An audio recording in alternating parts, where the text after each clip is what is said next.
شروع اللہ کے نام سے جو بڑا مہربان نہایت رحم والا ہے۔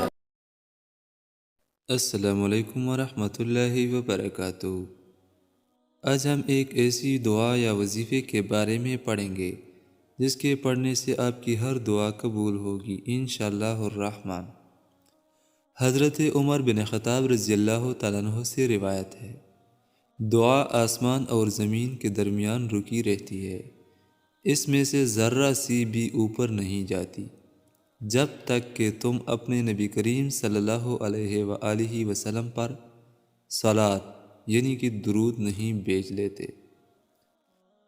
اور وہ درود جو بتایا گیا ہے بہت سے احادیث میں، جس کے بہت سے فضائل آئے ہیں، وہ یہ ہے درود ابراہیمی۔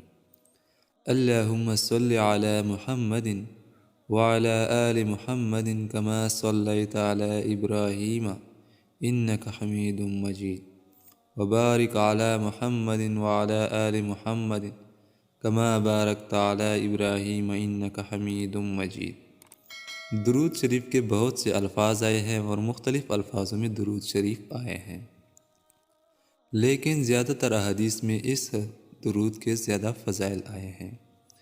اس کا طریقہ یہ ہے جو حدیث ذکر کی گئی ہیں، یعنی کہ دعا سے پہلے اور بعد میں محدثین نے لکھا ہے کہ آپ درود شریف ضرور پڑھ لیا کریں۔